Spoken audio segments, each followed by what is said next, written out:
Commander Talia Morgan stood on the observation deck of Earth's orbital defense station, gazing into the silent gulf of space where countless ships once clashed. Years of warfare stretched behind her like smoldering wreckage, and the struggle showed no signs of relenting. Earth's forces were tired, nearly broken from wave after wave of relentless assaults by the demonic-looking Hizara, a species that thrived on conquest and subjugation. The battered Earth Command had run out of strategies. Talia herself had run out of hope, or so she thought. A faint chime broke the heavy silence of the deck. It signaled yet another approach by the Hizara's towering dreadnought, its spiky silhouette backlit by the distant sun. The warship's menacing presence had once made Talia tremble. Now its arrival kindled only resignation.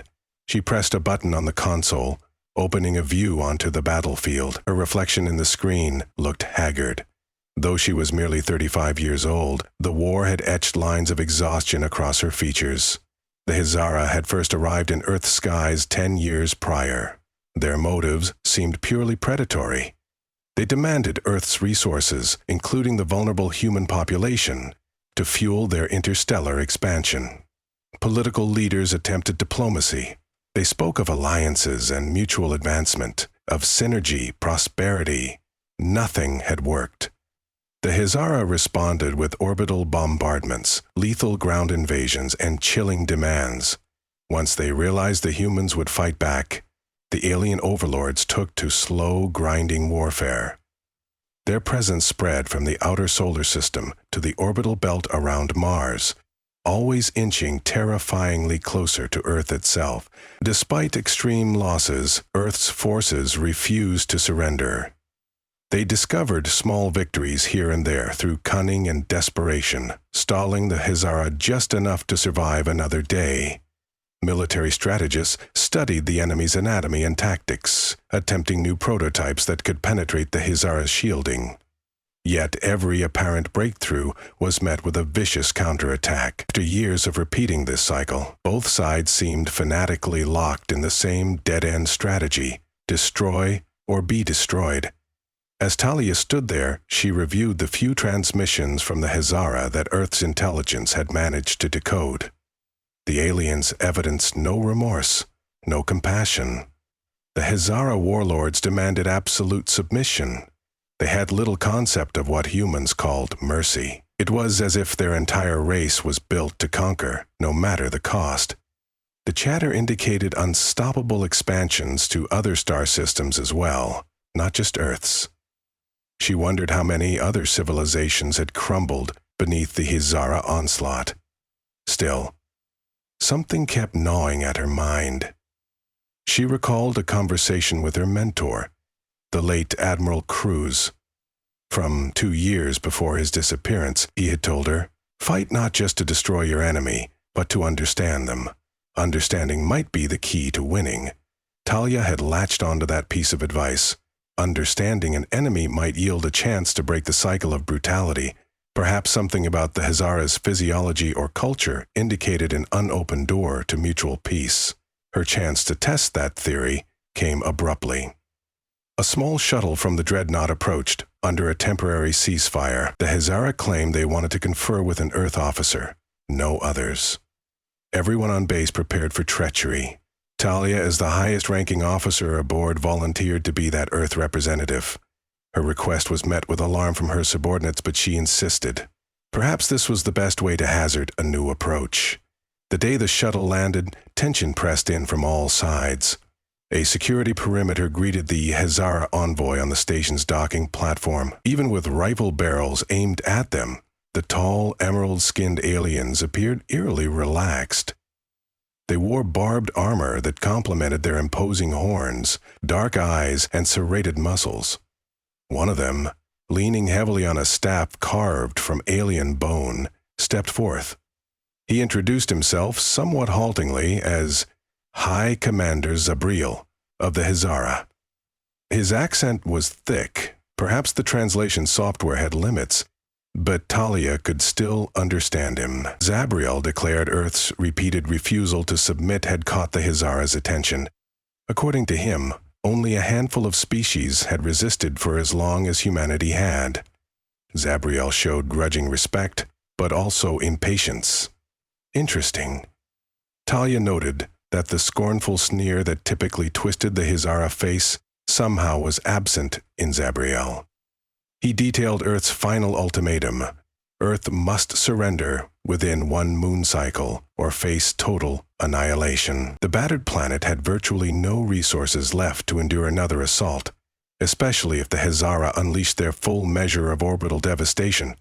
Talia's soldiers bristled. The ultimatum was clear, and it wasn't new. She had half expected it. She responded with carefully scripted words about Earth's resilience, haltingly pointing to the idea of negotiation. Zabriel merely listened. His staff clicked on the metal deck as he shifted weight from one foot to the other. Then, with the slightest tilt of his head, he asked Talia why humans refused to bow when presented with overwhelming force. Talia paused. She could deliver the usual speech about independence, freedom, hope for future generations. Yet she sensed the weight of Admiral Cruz's counsel, understanding. She must reveal something deeper, more personal, and see where it led. She nodded to her security detail, silently ordering them to lower their weapons. An uneasy hush fell over the dock. Zabriel's subordinates tensed but made no move to attack. Talia cleared her throat. "We fight because we love our people," she said, voice trembling slightly. "We cherish those we protect. Our children, our elderly, our families. We have compassion for one another. This is our greatest strength." She paused, and her next words came quietly. "We do not value war for its own sake. Perhaps there is something in us that can help you, if only you would let us." A sparkle of confusion flickered across Zabriel's black eyes. He made no retort. The hush lingered as he signaled his warriors to follow him back into the shuttle. Then he laughed. It was an encounter that gave Talia no immediate victory, but something about the strange reaction in Zabriel's gaze unsettled her. Maybe, just maybe, seeds of doubt had been planted. Days turned into weeks of quiet stalemate. The dreadnought remained in orbit. Earth's government prepared for the worst, fueling last-ditch guerrilla efforts. Then a coded message came. Zabriel sought another meeting, this time on the surface of Earth, near the battered city of Kalanda. With clearance from her superiors, Talia traveled by stealth craft, accompanied by a small team. The war-ravaged city was mostly deserted, buildings pockmarked by plasma fire, the stench of ruin heavy in the air. Zabriel waited by a half-collapsed cathedral. Wordlessly, he beckoned Talia to follow him inside. The roof had caved in, letting sunlight fall in patches on shattered pews. Once she stood near him, he locked eyes with her and said, "We Hizara are strong. Our children are trained from birth to conquer, to scorn weakness. I have never encountered what you call compassion. You have shown me something strange. Explain it." Talia gathered her courage, then spoke. "Compassion is the act of caring for others, regardless of personal gain or advantage. It's about recognizing that all life has value. The reason we protect each other so fiercely is that we see in every life a spark of something precious." She looked up at the fractured stained glass window overhead. "For centuries, humans fought among ourselves, too.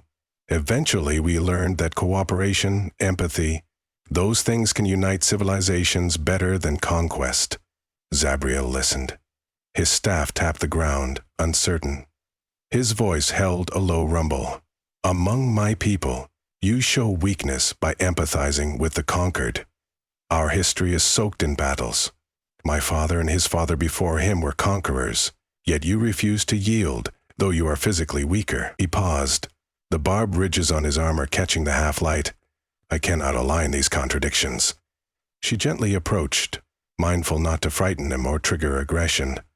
"Strength can mean more than brute force," she said quietly. "Imagine a civilization that can bond so powerfully that they're willing to lay down their lives for each other, not out of fear, but out of love. Picture an alliance where resources are shared to ensure everyone thrives. That's a different kind of strength, but it's real." She took a breath.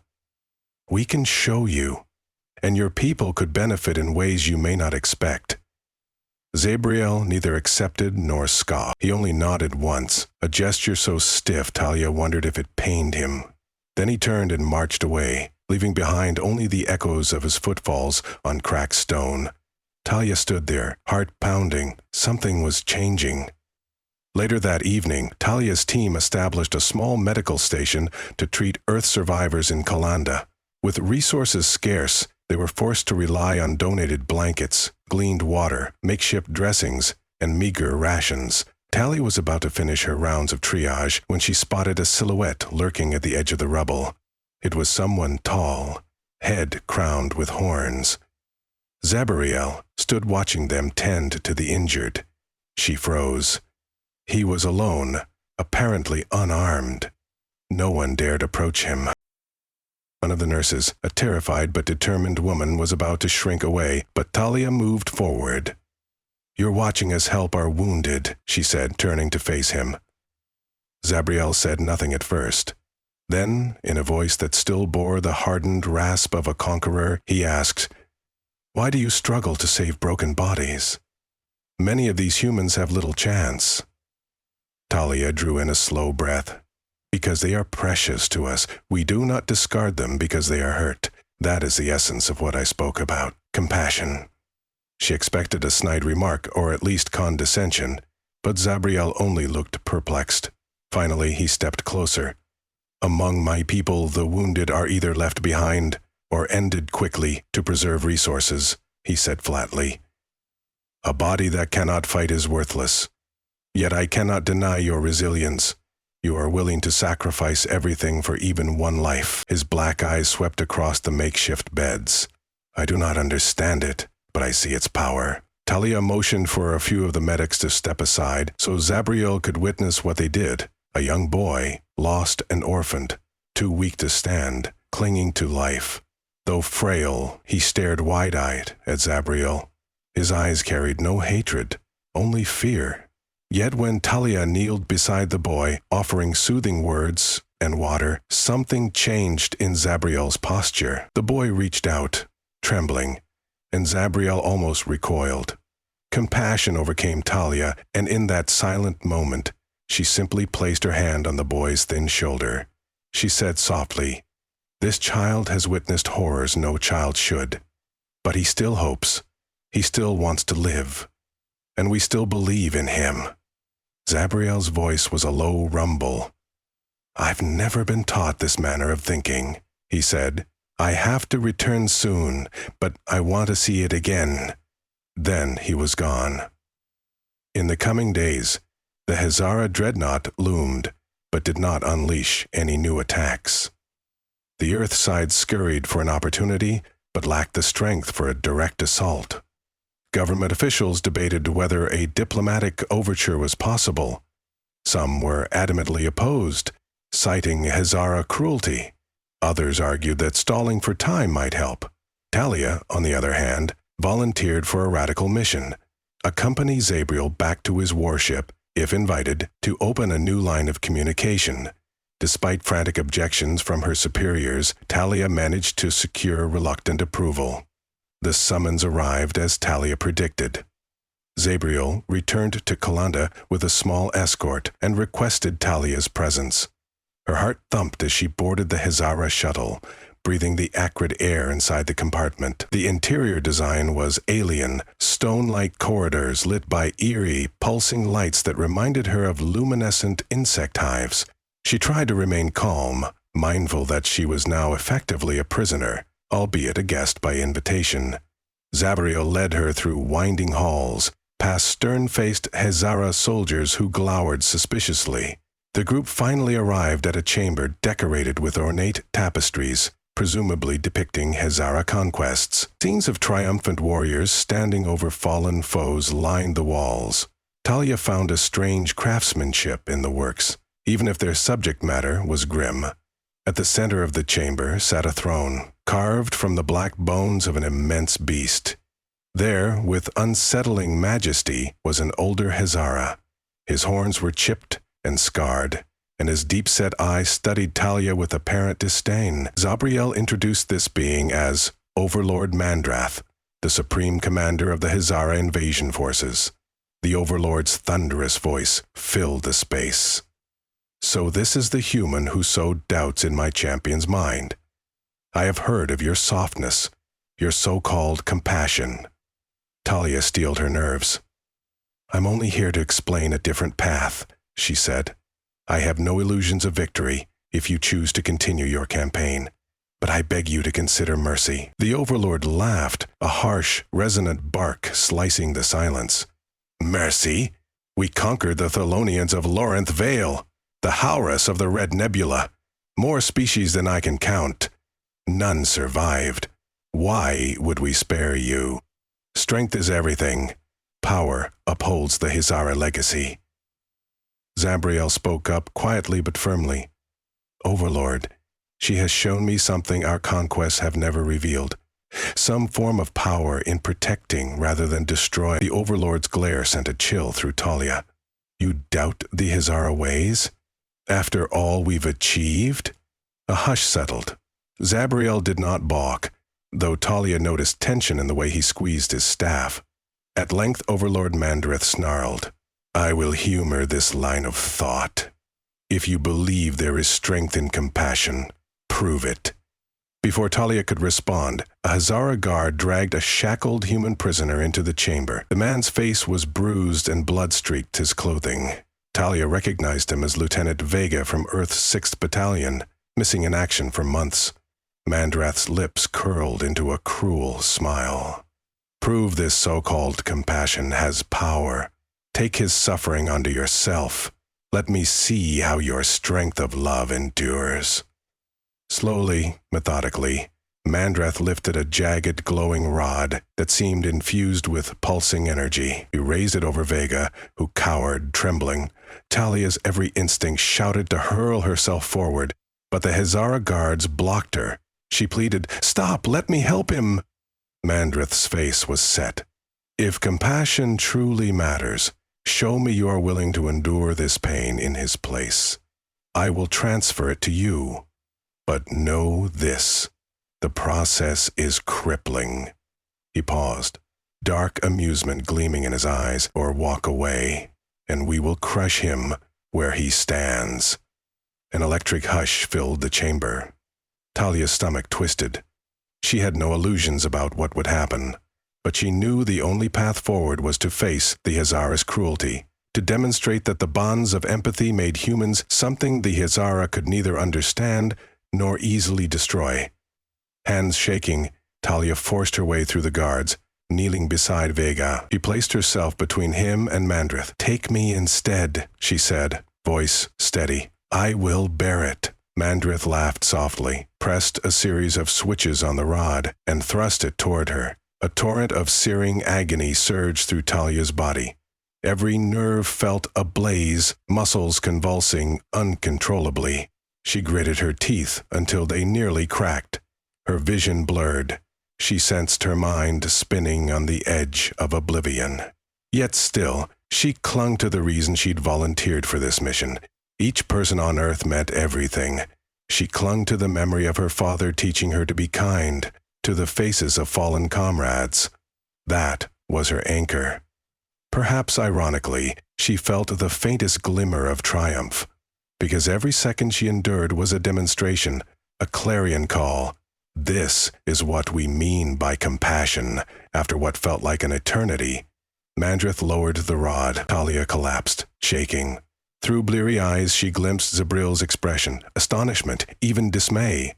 Overlord Mandrath's laughter died off, replaced by perplexed silence. He had seen many cower to Hazara might, but never had he encountered a being who willingly took another's suffering without promise of gain. Talia used the last of her strength to lift her head, her voice hoarse from screaming. Is compassion, she rasped. And yes, it has power. Zabriel stepped between Talia and Mandrath, facing the Overlord as if shielding her. My Overlord, he said solemnly, I have witnessed our species crush worlds. Yet never have I seen a person, even among our best, endure such torment for someone else's life. That willingness, it is not weakness." He paused, a tremor in his voice. "It is a strength we lack." Mandrath's silence thundered through the chamber. Then his lip curled in anger, or perhaps confusion. "What do you propose, Zabriel? That we forego the Hazara conquest to embrace this madness?" Gods hissed disapproval. Mandrath's aura of authority seemed absolute, but Zabriel's convictions had crystallized. Zabriel spoke steadily. "The Hazara have always sought victory, but we have never found peace. We only keep warring, always chasing another conquest. Here, in this human, is a sign there might be a better path."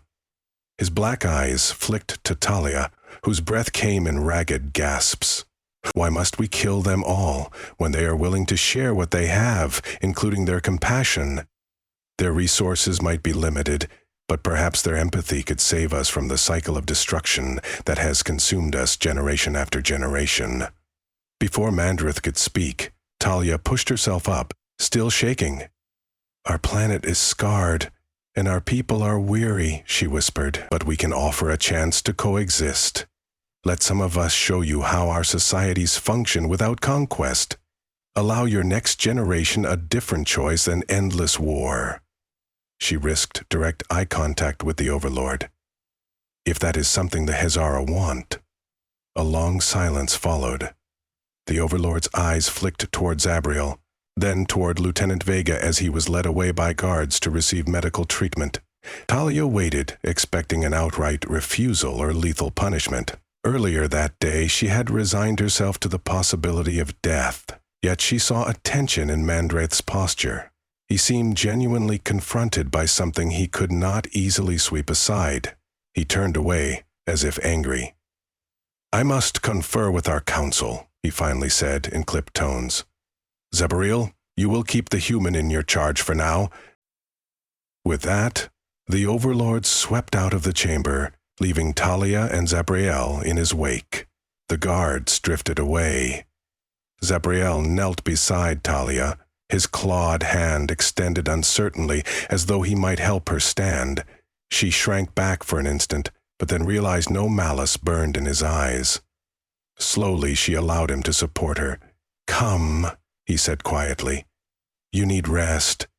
I will escort you to a safe place." They navigated the labyrinth of corridors until they reached a small cell, bare, but at least it contained a bed and fresh water. Zabriel looked uneasy, as if struggling to balance two worlds, the callousness of his people and the new, difficult concept of empathy he had seen in Talia. "I never believed I would question our mission," he said, stepping back. "I do not know what will happen, but you have planted something in me I cannot ignore." Pain knifed through Talia's body, forcing her to pause before she could respond. Her mind spun with frantic thoughts of how to secure a real ceasefire. She realized with some surprise that Zabriel was offering her a path to survive the night, here aboard the dreadnought. It was more than she expected. She managed to press a trembling hand to his gauntlet. "Hold on to it," she said. "If you believe there is a future beyond endless war, seize that chance." Before he left, she glimpsed a fleeting softness in his rigid posture. When the door hissed closed, Talia slumped onto the bed, exhaustion claiming her. She hoped her battered body would last long enough to see if their improbable negotiation could come to fruition. In the days that followed, word of the Overlord's hesitation spread among the Hazara ranks. There were heavy murmurs of defiance from those who scorned humanity. Some demanded Talia's immediate execution. Others scoffed at Zabriel's new perspective. But the seed was planted. Some of the younger Zara warriors found their thoughts shifting. If humans valued each other so highly, maybe there was indeed a deeper strength to glean. Zabriel quietly arranged for Talia to meet with a few Hazara leaders. In private, she recounted humankind's own history of conflict, how it had led to countless shattered civilizations on Earth, nearly dooming the planet more than once. But over time, humans had found fragile common ground, forging alliances that fostered growth instead of destruction. Though many still eyed her with suspicion or contempt, The ripples of her testimony were undeniable. Zabriel's standing as a revered commander ensured that her words reached influential ears. Meanwhile, Talia kept contact with Earth Command, who were increasingly astonished by the shift in the Azara stance. Skeptics abounded, but Talia insisted that the aliens were at least listening. Even Overlord Mandrath could not ignore the changes within his ranks. Finally, he summoned Talia to a final meeting in the throne chamber. She arrived supported by Zabrahiel, her injuries still healing, but her presence steady. Mandrath's gaze was fierce as ever, though it carried an undercurrent of reluctant respect. "Your approach defies everything we Hazara hold sacred," he growled. "I realize now that to exterminate your species would be to destroy something unique. Zabriel claims there may be advantage in forging a truce. I have never considered a truce with a weaker civilization.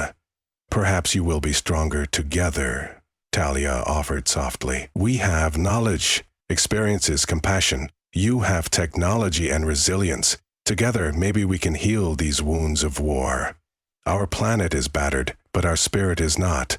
Mandre studied her for a long moment. Then, "I will propose an armistice to the Hazara Council, with terms that allow our kind to learn from yours. If we find no usefulness in your ways, we will revisit the question of annihilation." It wasn't an outright promise of peace, but it was a start. In Hazara terms, it felt monumental. A single flick of Mandrath's claws could have ended Talia. Instead, he was granting her planet a chance. Over the following weeks, as part of an uneasy ceasefire, small Hazara delegations visited Earth outposts, stepping onto the ravaged planet without opening fire. In turn, human representatives boarded Hazara vessels, escorted by cautious but non-hostile soldiers. Some joined Talia in demonstrating Earth's approach to cooperation, teaching about agriculture, environment, and the medical care that sparked Zabriel's curiosity. Even the orphaned children, once terrified, found themselves approached by cautious Hazara warriors who were trying to understand this phenomenon called compassion. Naturally, tension and fear lingered. With so much blood spilled, forging trust was a monumental challenge. But, day by day, the presence of open conflict lessened, replaced by discussions about rebuilding Earth's decimated infrastructure and exchanging knowledge about off-world resources. Zabriel became a key liaison, blending the commanding pride of the Hazara with empathy gleaned from his encounters on Earth. The final turning point arrived when one of the Hazara's newborn offspring fell gravely ill aboard the dreadnought. No remedy existed among their supplies, and the infant was too weak to survive the normal culling regimen that decreed the unfit be removed. Yet Zabriel intervened, recalling the medical approach he had witnessed among humans. He reached out to Talia, who swiftly arranged for emergency care from Earth doctors. Though limited, their efforts stabilized the infant. When Overlord Mandrath learned a single human procedure had saved the child, his stoic facade cracked, not into sentimentality, but into a grudging respect for what Earth's weakness had accomplished. "It appears there are lessons to learn from your species," Mandrath said. It was as close to an admission of humility as any Hazara could voice. Zabriel stood alongside Talia as they watched the infant's vital signs improve in the medical bay. Mandrath observed in solemn silence. The Overlord then lifted his head, turned to Talia, and gave a stiff nod. "You may truly have something to offer us." In the months that followed, an unprecedented peace began to take shape. Earth's battered landscapes slowly welcomed Hithra engineers who shared advanced technology in exchange for access to human research on medicine and human networking principles. The Hazara discovered that not all problems required a violent solution. They learned that compassion could unite people, forging connections that brute force alone could not match. Humans, for their part, still nursed deep wounds from the war. They sometimes struggled to set aside bitterness, especially families who had lost loved ones. But Talia's example had a ripple effect among the population. Forgiveness was not immediate, but understanding grew, and with this understanding came a cautious acceptance that war might not be Earth's destiny after all. As a gesture of good faith, Zabriel organized a solemn commemoration at the site where the first strike from the Hazara had devastated Earth's defenses. Reluctantly, Overlord Mandrath agreed to attend. Towers of twisted metal, once defense cannons, still jutted from the ground. Hundreds of human survivors, from soldiers to civilians, gathered in silence. And across from them stood a regiment of Hazara who had once been sworn to annihilate every last human. The atmosphere brimmed with tension, yet an unspoken unity shimmered in the air. A hush fell as Talia began to speak, voice strong, though overshadowed by the memories of countless dead. "We cannot bring back those we lost," she said, "but we can strive to honor them by building a future free from the endless cycle of conquest and retaliation. We have scars inside and out. Perhaps in remembering those scars, we find the resolve to never return to such brutality. With compassion, we offer each other a second start." Zabriel spoke next, words carefully chosen. He told of bizarre traditions of celebrating great victories, but lamented that each victory spawned another war. It had become a cycle from which his species never escaped. "Now," he concluded, "we choose to celebrate life itself, not to crush it or force it into submission, but to strengthen it for our peoples together." Hazara's soldiers' stoic faces locked in place listened. Humans still full of grief and suspicion also listened. In the hush, a small child, a Hazara infant with horns, still soft let out a cry from a mother's arm. Another child, human this time, approached in curiosity. The two mirrored each other. A fragile moment of communion blossomed among those who observed. Overlord Mandrath stood as though carved from stone, yet even he did not break the silence. When the ceremony concluded, a new understanding hung in the air. Earth's empathy had not just saved them from destruction. It had given the Hazara an unexpected chance to recalibrate their entire civilization. Though challenges lay ahead, a path to a future beyond war was finally visible. In the days that followed, Talia and Zabriel continued to collaborate, traveling between Earth and the Hazara homeworld once the dreadnought withdrew. A fragile but growing alliance took root. Mandrath occasionally returned to his stern warnings. If humans proved useless, the Hazara would once again mobilize. But inside him, perhaps a flicker of curiosity lit the darkness long dominated by conquest. Despite the war's devastation, Earth's infrastructure began to heal. Families returned to scoured rubble, rebuilding homes. The knowledge shared by the Hazara accelerated some of Earth's efforts at energy generation, global transport, and scouring away pollution. In return, humans taught the Hazara about diplomatic pacts, social support networks, and, most importantly, a measure of empathy that Hazara high society had never deemed possible. Not all hearts changed overnight, and hostility still simmered in certain corners, but progress continued, slow and persistent. Talia found personal solace in seeing once bombarded communities flourish again, in hearing childish laughter on streets too long silent. Her own injuries gradually healed, although the nightmares of the war lingered. She remembered Admiral Cruz's words on understanding the enemy. In that sense, her mission was completed. She had sought to understand the Hazara, and in turn, showed them a path to understanding themselves. On the day the formal peace treaty was drafted, Talia stood beside Zabriel on the station's observation deck, where she once awaited a final catastrophic Hazara assault. Now, instead of dread, the deck was filled with a cautious optimism. Mandrath had sent a representative to sign the treaty, along with Earth's top officials. The air quivered with the weight of history being made. Talia whispered, "It scarcely feels real." Zabriel answered, his voice low, "The Hazara are restless. We have never known a time without war, but if we can channel our determination into building instead of destroying, we will find new purpose." Talia turned to face the swirling tapestry of stars beyond the window. Her reflection overlapped with Zabriel's, the two of them standing shoulder to shoulder. "There will be challenges," she said, a gentle tremor in her tone. "Alliances are fragile, especially after so much violence." A small, almost wistful curve shaped Zabriel's lips. "It is a necessary risk," he said. "Our children deserve better than what we were raised to accept." With that, they stepped forward to witness the treaty's final signings.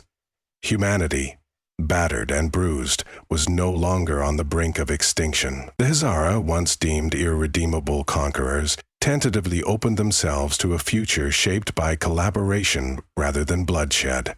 All around them, the vacuum of space stretched on, unchanged by this fleeting moment of cosmic significance. Yet the hearts of two species shifted course, forging an alliance that might echo far beyond the stars. When the final stroke of the pen was complete, the first seeds of genuine peace had been planted. Commander Talia Morgan closed her eyes, exhaled, and let a wave of quiet relief wash over her. Earth could at last look to the stars not as a battlefield, but as a realm of endless possibility, where compassion held greater power than any blade or cannon. And standing at her side was a being who, just a short time ago, might have slain her without hesitation. That was the breathtaking promise of change.